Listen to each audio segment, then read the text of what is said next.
गाय को हासिल करने के ख्वाब देखा करता था। बेटू मैं तेरी ये गाय 30,000 की ले लूंगा। क्या 40,000? नहीं नहीं, 30,000 लेने हैं तो ठीक है, वरना सौदा खत्म। तो अचानक मीठे की आंख खुल जाती है तो वहाँ बिट्टू होता है और ना ही ब्राउन गाय। तो मीठा फौरन आंखें बंद करके कहता है, बेटू ठीक है, 40,000 की ही दे दे मुझे गाय। इतने में नसीबो कैंची वहाँ आ जाती है। मीठे उठ जा, क्या तू हर टाइम मोटे बिट्टू की ब्राउन गाय हासिल करने के ख्वाब देखता रहता है? ओ मोटी नाक वाली औरत, अच्छा भला मेरा बिट्टू से ब्राउन गाय का सौदा बन रहा था, तूने उठाकर मेरा सारा सौदा खराब कर दिया। वो बात कर ही रहे होते हैं तो दरवाजा बजता है। जा मीठे जा कर देख कौन आया बाहर दरवाजे पर।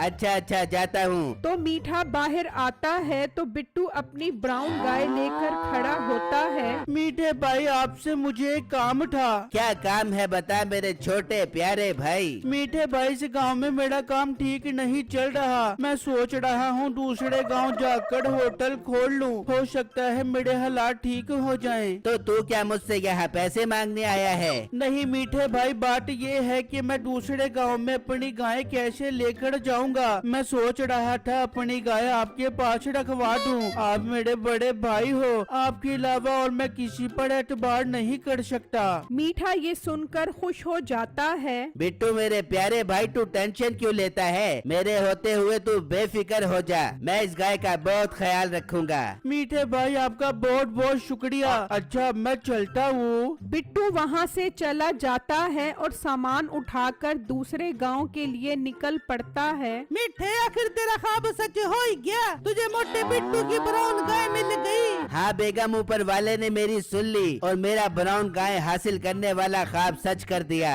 मीठे तू फिर एक काम कर, तू रोज सो कर सपने देखा कर, हो सकता है तेरा हर सपना सच हो जाए।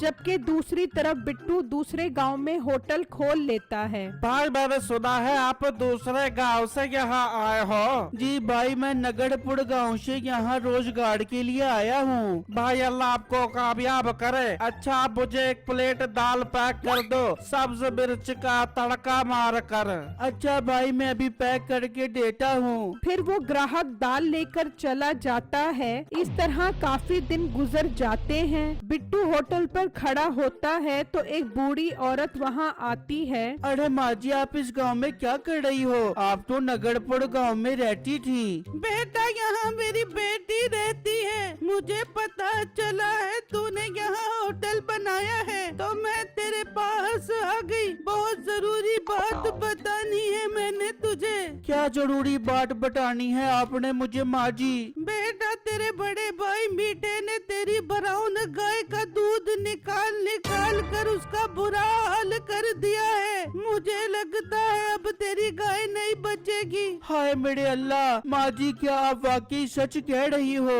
हाँ बेटा मैं सच कह रही हूँ, पर बेटा मीठे को ये मत बताना कि मैंने तुझे बताया है।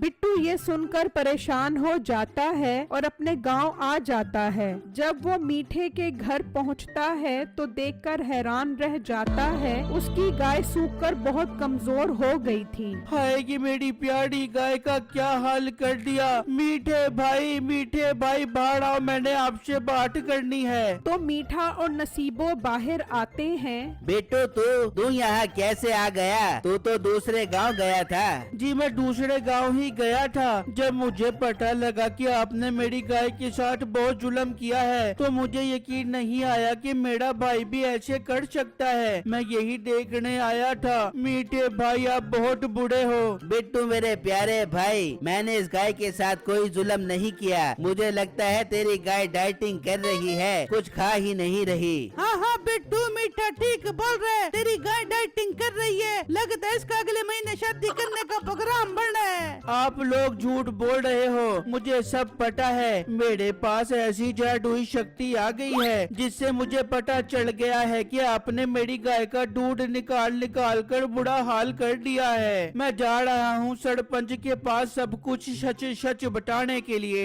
मिट्टी इसे ना जाने दे सरपंच के पास, वो तो हमें मार मार के इस दुनिया से कुछ तुम दुनिया में पहुंचा देगा और तुझे भी काम से निकाल देगा।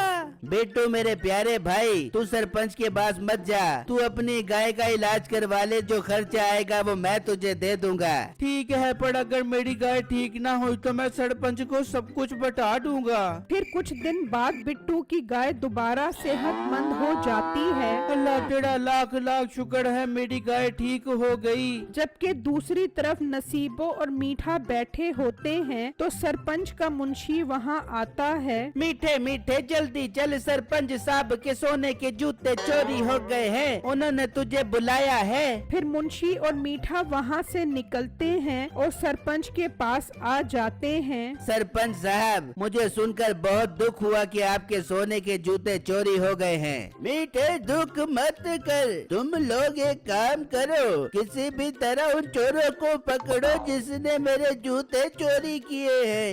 सरपंच साहब, इतने बड़े गांव में हम कैसे ढूंढेंगे उन चोरों को? हाँ सरपंच साहब, मेरे छोटे भाई के पास ऐसी जादुई शक्ति है जिससे वो चोरों का पता लगा सकता है। मीठे फिर सोच क्या रहा है? कल अपने भाई को मेरे पास लेकर आ, उसने या किसी ने भी उन चोरों से मेरे सोने के जूते ला दिए तो मैं उसे माला माल कर दूंगा।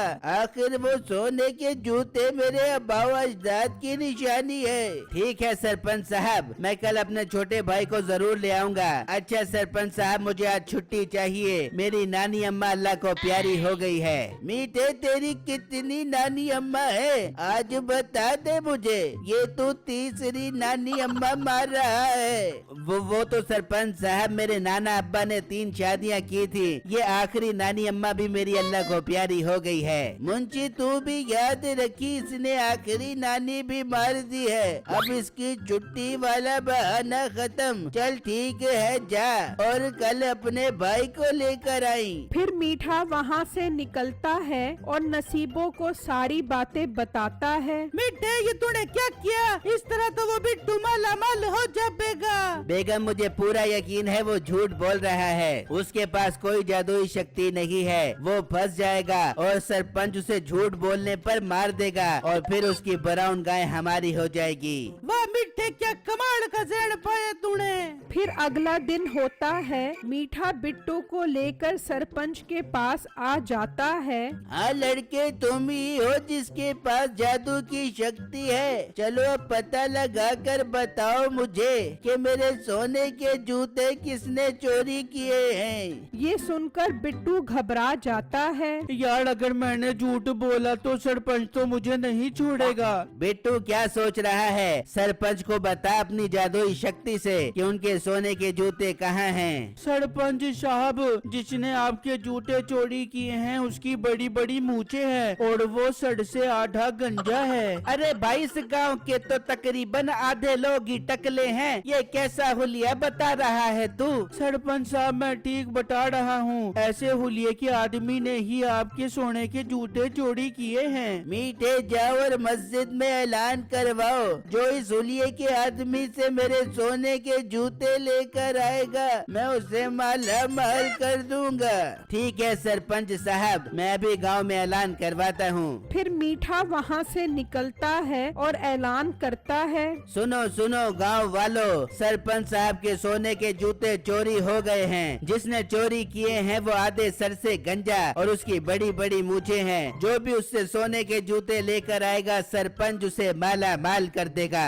जबकि दूसरी तरफ बिट्टू परेशान बैठा होता है। ऐ मेरे प्यारे अल्लाह, मैं मुसीबत में फंस गया हूँ। मैंने जो मुंह में आया सरपंच को बोल दिया। अगर सरपंच को पता लग गया कि मैंने झूठ बोला है तो वो मुझे मार देगा। मेरे प्यारे अल्लाह, मेरी मदद कर। तो बिट्टू के घर का दरवाजा बजता है। ये कौन आ गया? मैं जाकर देखता हूँ। बिट्टू बाहर आता है तो देखकर हैरान रह जाता है। उसी हुलिये का आदमी सोने के जूते लेकर खड़ा होता है। भाई आप तो वाकई बहुत शक्तिशाली हो, जो मेरा पता लगा लिया। आप ये सोने के जूते सरपंच को दे दो और मेरा मत बताना, वरना वो मुझे जान से मार देगा।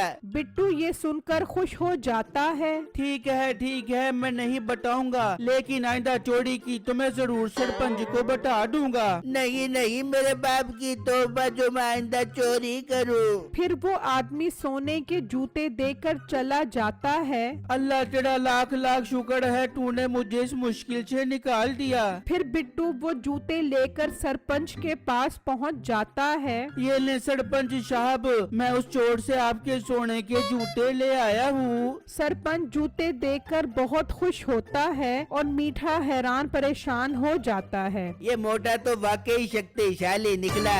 अब वो ब्राउन गाय भी हमारे हाथ से गई। लड़के तुमने मुझे बहुत खुश किया है। आज से तुम मेरे साथ रहोगे और मेरे मरने के बाद ये सब धन दौलत तुम्हारी होगी। ये सब तुम्हारे नौकर बनकर रहेंगे। मीठा बिट्टू को फंसवाने की बजाय खुद फंस जाता है।